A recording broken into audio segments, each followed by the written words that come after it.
আচ্ছা মায়েরা বলতো, শিবরাত্রির দিনে শিবের জন্ম হয়েছিল না শিবের বিয়ে হয়েছিল? জোরে বলুন। আচ্ছা, শিব চতুর্দশী মানে ফাল্গুন মাসের কৃষ্ণপক্ষের চতুর্দশীতে শিবের আর দুর্গার বিয়ে হয়েছিল। আস্তে একটা কথা শুনবেন, এই শিবরাত্রির কথা যখন বললাম তখন মাথায় রাখবেন মায়েরা, আগামী 24শে ফাল্গুন শিবরাত্রি আসছে। জোরে বলুন হ্যাঁ না না। কি বার পড়েছে জোরে বলুন? বুধবার। বুধবার। এবার আপনাদের বলে যায়, বিল্লমঙ্গলের মা ভবানী দেবী বিল্লমঙ্গলের পায়নে তার আগে শিব পুজো করছে। আপনাদের কাছে নিবেদন রইল, আপনারা শিবরাত্রির দিন যারা শিবরাত্রি করেন, ব্রত করেন, তারা হাত তুলুন। কারা কারা ব্রত করেন? বেশ, নামান। আচ্ছা, যারা ব্রত করেন এই বছর করবেন, আগের দিনে হবিষান্ন করতে হয়। কি বললাম? আগের দিনে হবিষ পেতে হয়। যে বিছানাতে শুয়ে থাকবেন সেই বিছানায় শুয়ে থাকতে পারবেন না, আপনাকে কম্বলের উপরে শুতে হবে, নিরামিষ খেতে হবে। এইবার বলি, যেদিন শিবরাত্রির দিন প্রত্যেকটি মায়ের কাছে আমার বর্ণন রইল, এখানে শিবলিঙ্গ রয়েছে, শুনে নেবেন দামি কথাগুলো। আজকে যতগুলো কথা বলবো প্রত্যেকটা নতুন কথা জেনে নিন আপনারা। কি বললাম?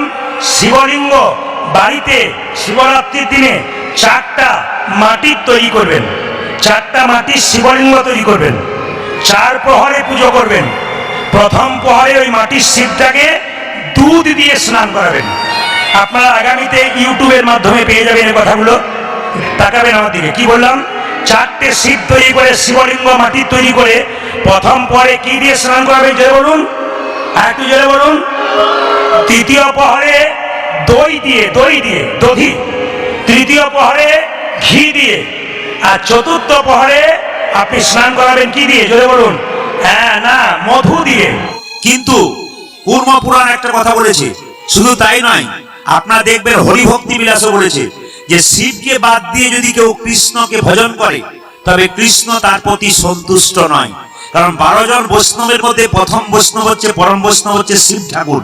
তাই শিবকে ভজন বাদ দিয়ে যদি কৃষ্ণকে ভজন বাদ দেন, বলছে হরকে বাদ দিয়ে হরিকে পাওয়া যায় না, আগে হরধামে যেতে হয়, তারপর হরিধামে যেতে হয়। এই জন্য আপনারা কি করবেন মায়েরা? শঙ্খ দিয়ে অভিষেক করবেন না।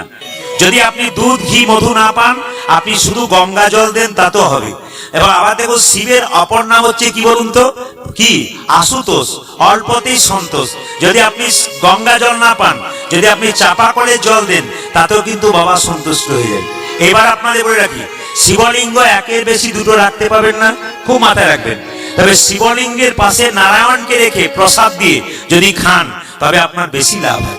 একা শিবের প্রসাদের চাইতে দেখবেন পরম বৈষ্ণব যারা হয় তারা কি করে, শিবের পাশে নারায়ণকে রাখে, তারপর সেটা পুজো করে, তারপর নারায়ণের প্রসাদ শিবকে মানে বৈষ্ণবের চরণে দেওয়া হয়। এই জন্য বৈষ্ণবের চরণে দেওয়া হয় বলে সেই প্রসাদ পেলে কিন্তু আপনার লাভ বেশি হয়। সেদিন আপনি উপবাস থাকবেন। যদি উপবাস থাকেন, আপনার শিবলোকে জায়গা হবে আপনার মৃত্যুর পর। আপনাকে জমালয়ে কোনো মতে যমরাজ স্পর্শ করতে পারবে না, যদি আপনি সেই দিনটা ব্রত করতে পারেন। কি পুরুষ কি নারী, খুব মাথায়। এইবার আপনাদের বলে দিই, যে যেখানে বসে আছেন, আপনার শিবের ছবি তো দেখেছেন, কিছু মনে করবেন না, শিবের ছবি আপনারা দেখেছেন তো। শিবের ছবি যারা দেখেছেন তারা দেখবেন শিবের মাথায় কি আছে?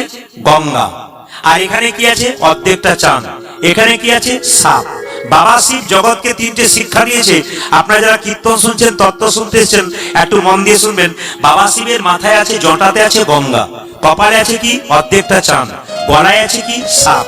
এ থেকে বাবা কি শিক্ষা দিয়েছে? গঙ্গাকে রাখতে বলেছে। আপনি কি গঙ্গাকে রাখতে পারবেন না? আমি পারবো। শাস্ত্র বলছে গঙ্গা হলো ভক্তি। ওগো মায়েরা, সংসারে ভক্তিকে সঙ্গে করে চলো, তোমার কোনদিন বাধা হবে না। গঙ্গা হলো ভক্তি। আর এখানে চাঁদ অর্ধেকটা রাখলো কেন? জগৎকে শিক্ষা দিল, মানুষকুলে জন্মগ্রহণ করেছো, এমন কিছু কর্ম করো যখন পৃথিবী থেকে চলে যাবে তুমি কোনো 10টা হরিভক্ত তৈরি করতে পারলে তোমার লাভ আছে। এমন কিছু কর্ম করো যেন চাঁদ যেমন পৃথিবীর অন্ধকার দূর করে আলো দিয়ে, তুমি এমন কিছু কর্ম করো যেন ভক্তের হৃদয় অন্ধকার দূর হয়ে যায়। আর সাপটাকে এখানে রাখলো কেন? সাপটা রাখলো এই জন্য, সবাই শুনে রাখুন, সাপ হচ্ছে শত্রু, যে কোনো সময় কামড়াতে পারে। কিন্তু বাবা শিব সাপটাকে গলায় রাখলো কেন? বাবা শিক্ষা দিচ্ছে এই জগতে প্রায়ই মানুষের শত্রু আছে, শত্রুর সঙ্গে শত্রুতা বৃদ্ধি করো না, শত্রুর সঙ্গে মিত্রতা করো।